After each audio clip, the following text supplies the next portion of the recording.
बिस्मिल्लाहिर्रहमानिर्रहीम। अस्सलाम वालेकुम। वीडियो लेक्चर के हवाले से ये फर्स्ट ईयर कॉमर्स का इकनॉमिक्स लेक्चर नंबर 20 है। आज हम चैप्टर नंबर 12 शुरू करेंगे। नेशनल इनकम, ये हमारा सेक्शन 2 शुरू हो रहा है। मैक्रो इकनॉमिक्स, कुली माशियात, इसमें हम इंटायर इकनॉमी, पूरी मईशत के हवाले से तमाम टॉपिक पढ़ेंगे। इसमें सबसे पहले explain the concepts of national income. 7 concepts हैं नेशनल इनकम के, जिसमें पहला जो है वो जीडीपी, ग्रॉस डोमेस्टिक प्रोडक्ट। एक मुल्क के अंदर दाखिली, इंटरनल जितने भी प्रोडक्शन रिसोर्सेज हैं, फैक्टर्स ऑफ प्रोडक्शन को उन पे यूटिलाइज करते हुए land, labour, capital and organisation, ज़मीन, मेहनत, सरमाया, तंजीम, इन चारों फैक्टर्स ऑफ प्रोडक्शन को हम यूटिलाइज करते हुए मुल्क में जितने भी सेक्टर्स हैं, शोबे, उनमें जो प्रोडक्शन होती है, ये शोबे जो है वो एग्रीकल्चरल सेक्टर, ज़रूरी शोबा, माइनिंग सेक्टर यानी जो है वो ज़रा जो है कानूनी का शोबा, इंडस्ट्रियल सेक्टर्स, सनती शोबा, और चौथा जो है वो सर्विस सेक्टर्स यानी खिदमाती शोबा। इन चारों शोबों की पैदावार इंटरनली वो जीडीपी कहलाती है। तो देखें, टोटल इस प्रोडक्शन की जो मार्केट वैल्यू के हिसाब से बनती है अमाउंट, वो जीडीपी कहलाएगी। टोटल मार्केट वैल्यू, कुल बाजारी कीमत, और फाइनल गुड्स, जो गुड्स फाइनल हो चुकी हैं, एंड सर्विसेज करंटली इसी साल produce with in the boundaries of a country, एक मुल्क के अंदरूनी तौर पर। तो इसमें 4 सेक्टर्स फार्मूला हुआ। एग्रीकल्चर प्रोडक्शन, जितने भी मुल्क में ज़रूरी पैदावार है, माइनिंग प्रोडक्शन, मिनरल्स की प्रोडक्शन है, मादनियाती पैदावार, इंडस्ट्रियल प्रोडक्शन, सनती पैदावार, सर्विसेज प्रोडक्ट, एक मुल्क में जो सर्विसेज प्रोड्यूस हुई हैं वो सब मिला के जीडीपी होगी इंटरनली, बाहर से कोई ताल्लुक़ नहीं है। तो जितनी मुल्क में पैदावार है मुल्क के अंदर दाखिली, वो शामिल होगी, ये जीडीपी हो गया। ग्रॉस डोमेस्टिक प्रोडक्ट, एक मुल्क की दाखिली पैदावार। तो अक्सर जो हम सुनते हैं अखबारात में भी और मुख्तलिफ जगह पर, पाकिस्तान की जीडीपी, पाकिस्तान की जीडीपी, पाकिस्तान की, यानी पाकिस्तान की जो इंटरनल प्रोडक्शन है, चाहे उसमें हम बैरूनी मशीनें इस्तेमाल करें, कुछ भी करें, लेकिन सिर्फ मुल्क के अंदर जो प्रोडक्शन हो रही है वो इंटरनल प्रोडक्शन है। पाकिस्तान के कुछ अफराद बाहर काम करते हैं, वो जो बाहर काम कर रहे हैं उनकी जो आमदनी है वो उस मुल्क की जीडीपी में शामिल होगा, हमारी जीडीपी में शामिल नहीं होगा।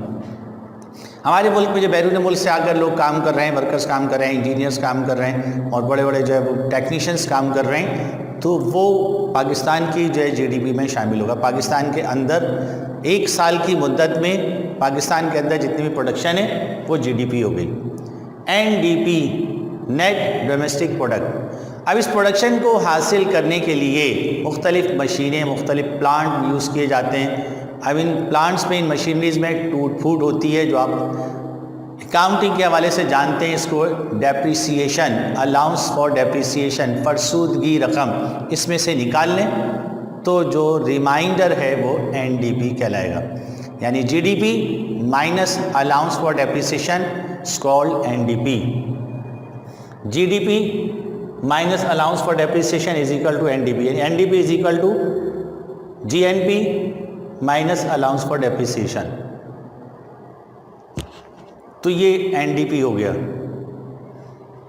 ये जीडीपी में से हम निकाल रहे हैं डेप्रिसिएशन।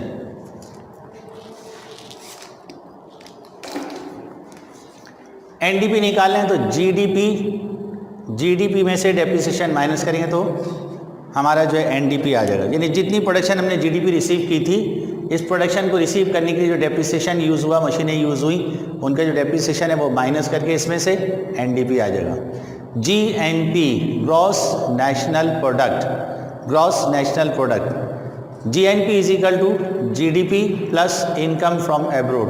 अब जितनी दाखिली पैदावार है, इस दाखिली पैदावार में हमें पाकिस्तान की प्रोडक्शन निकालनी है, तो पाकिस्तान के कुछ लोग बाहर काम करते हैं, तो जो है वो बाहर से आने वाली आमदनी वो भी इसमें शामिल होगी जीएनपी में, ग्रॉस नेशनल प्रोडक्ट। दाखिली नहीं है, नेशनल, पाकिस्तान की कौम की पैदावार है। अब वो कौम चाहे पाकिस्तान में हो या पाकिस्तान से बाहर किसी भी मुल्क में काम कर रही हो, पाकिस्तानी अफराद जितनी भी प्रोडक्शन कर रहे हैं वो जीएनपी है। तो उसमें जीडीपी दाखिली पैदावार और इसमें जो बाहर काम करने वाले लोगों की इनकम फ्रॉम एब्रोड वो इसमें शामिल हो जाएगी, ये जीएनपी होगी। तो GNP is equal to GDP plus income from abroad. तो यूँ कह सकते हैं total market value of final goods and services of nation produce in a year, income from abroad is also included. इसमें बैरून मुल्क काम करने वाले जो लोग हैं उनकी आमदनी भी शामिल होगी। फिर NI national income. National income is the total sum of money value of all kinds of goods and services produce in a country during a year. एक साल में जितनी भी किस्म की जो है वो गुड्स यानी अशिया और सर्विसेज पैदा की जा रही हैं एक मुल्क में, वो उसकी नेशनल इनकम है। तो national income NI, GDP plus income from abroad, ये वाली GDP from income from abroad तो जीएनपी आ जाएगी। अब इस जीएनपी में से अलाउंस फॉर डेप्रिसिएशन माइनस करेंगे, जीएनपी में से अलाउंस फॉर डेप्रिसिएशन माइनस करेंगे तो जो है वो एनएनपी आ जाएगी। इसमें हम इनडायरेक्ट टैक्स, चीज़ों में जो है वो टैक्स लगा होता है, प्राइस में शामिल होता है, तो टैक्स जो है वो आवाम को नहीं मिलता, गवर्नमेंट को जाता है, इसलिए हम तो आवाम की इनकम निकालना है। नेशनल इनकम कौम की आमदनी है, तो कौम को मिलने वाली रकम कौमी आमदनी, तो उसमें से जो डेप्रिसिएशन है वो हम निकाल लेंगे।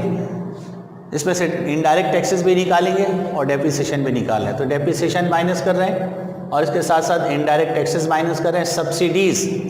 सब्सिडीज़ एआनतें, मुल्क में कीमतों के बढ़ते हुए रुझान को गवर्नमेंट जो है वो देखते हुए थोड़ा सा अलाउंसेस देती है, इमदादी कीमत देती है, यानी खुद एक चीज़ जो है 120 रुपये की ख़रीद कर 100 रुपये दे रही है, तो वो 20 रुपये जो इमदादी कीमत है उसको सब्सिडीज़ कहते हैं, ताकि आम आदमी की पहुंच तक हो जाए। और वो जो है वो यूटिलिटी स्टोर के ज़रिए से, आटा यूटिलिटी स्टोर पे सस्ता है, चीनी सस्ती है, इसलिए कि गवर्नमेंट जो है उसको ख़रीद कर सस्ते दामों दे रही है, वो सब्सिडीज़ गरीबों के लिए एक रश भी होता है।